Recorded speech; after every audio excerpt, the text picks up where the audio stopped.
What is going on, everybody? Welcome to Beardo Sports. Tom here, and I'm ready for another round of power rankings. Things changed a little bit. Some teams are on bye, some teams won, some teams lost. So let's get into it, see where we stand. We'll start off with the honorable mentions. First honorable mention, and kind of falling off of this list, is the Tampa Bay Buccaneers. Now, they did win. However, they are not looking quite as good as some of these other teams right now. And while they did get a win, they are first in their division. They're struggling a lot with some injuries and maybe not playing as well as we'd like to see. They could easily get back into the top 10 with another win, especially after some of these guys start coming back from injury. But for now, I'm going to have them at honorable mention, waiting for them to get healthy, see if they can play at their full potential again.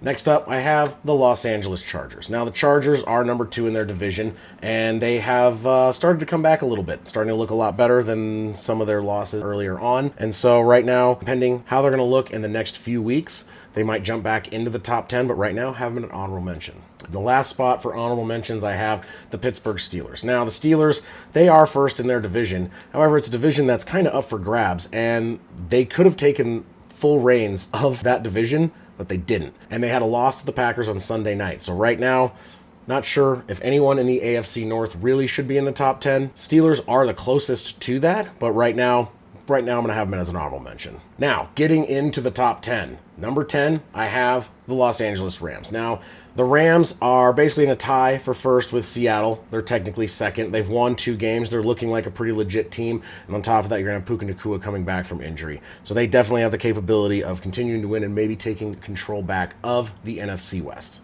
Number 9, controlling the NFC West, you have the Seattle Seahawks. Now, the Seahawks are tied with the Rams. They've won 2. They're first in their division. They're looking like a really strong team, and they have the potential of doing very, very well. They were on a bye week, so I'm not going to have them jump up anywhere just because it was a bye week. They didn't really win anything, obviously, but the fact of the matter is they're number 1 in the division, and before their bye, they were looking real good. All right, number 8.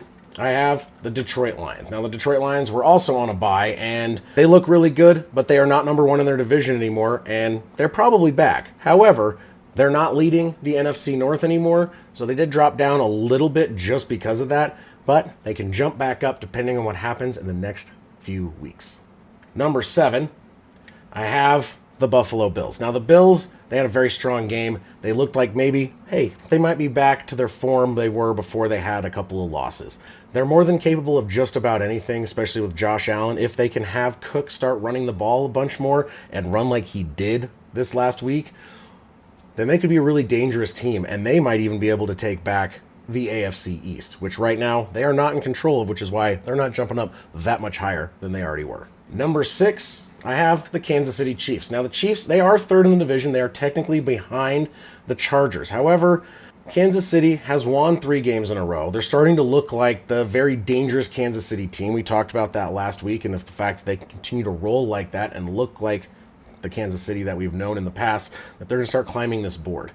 They need to win some more games. They need to win some divisional games if they're going to overtake the division for the lead. But right now, they're playing really well, and they have a serious chance to just keep winning games. Number 5, I've got the Green Bay Packers. Now, the Green Bay Packers played a very solid second half against Pittsburgh Steelers. They looked amazing, and if they can look like that the rest of the season, they're going to do great.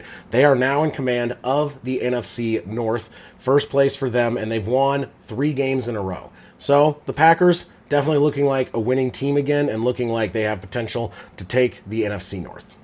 Number 4, jumping back up, we have the Philadelphia Eagles. Now, the Eagles have won 2 games in a row, and they've done it in a couple different ways. Saquon looks like he's back, and somehow their passing game is looking better than ever.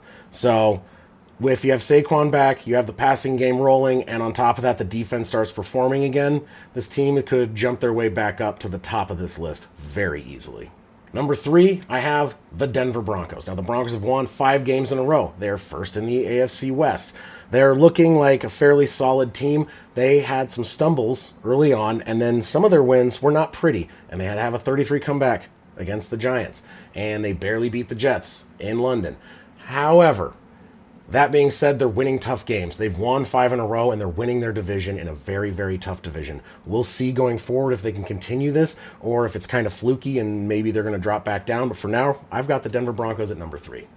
Number 2, Also winning 5 games in a row, the New England Patriots. Now they are first in the AFC East. So the Patriots had a dynasty, and that dynasty goes away, and a lot of times teams take a while to rebuild. It looks like, however, that they do have their quarterback in Drake May, and they're starting to look like a very legit team again. And they are first in their division. They've won some games very handily, and they're looking like a very dangerous opponent in the AFC right now. So, first in their division, winning 5 in a row, looking like this dynasty might be back a lot sooner than we anticipated. For right now, Patriots, number 2. And number 1, still number 1, we got the Indianapolis Colts. They have what, in a lot of people's opinion, including myself, is a MVP level season coming from Jonathan Taylor right now. The stats and the numbers he's putting up and the way he is helping lead this team to a bunch of wins is absolutely bonkers. Daniel Jones is playing very, very well. Their defense is playing well. They look like an entirely good, well-rounded team, and they're a ton of fun to watch. They are number 1 in the NFL. They've won 4 in a row, and they are 7-1 right now, which is amazing. I didn't see that coming, and week over week, they just look like it's not a fluke. This is how good this team is going to be, and they've just been out there killing it. So number 1, got the Indianapolis Colts. So here's the breakdown. Honorable mentions, we have the Buccaneers, the Chargers, and the Steelers. Number 10, I have the Rams. Number 9, the Seattle Seahawks. Number 8, the Lions. Number 7, the Bills. Number 6, Kansas City. Number 5, the Green Bay Packers. Number 4, the Eagles. Number 3, the Broncos. Number 2, the New England Patriots. And number 1, the Indianapolis Colts. Let me know what you guys think in the comments. Maybe I'm way off base on some of these teams. This is just how I see it right now. And please like and subscribe. We just hit over 500 subscribers. A big, huge thanks to Tom Grossi for bringing our raid in to get us over that number. Let's keep pushing and growing this channel. I really appreciate all the support, and we'll see you guys very soon, including Thursday night live stream. I'll see you guys then. Have a good rest of your week.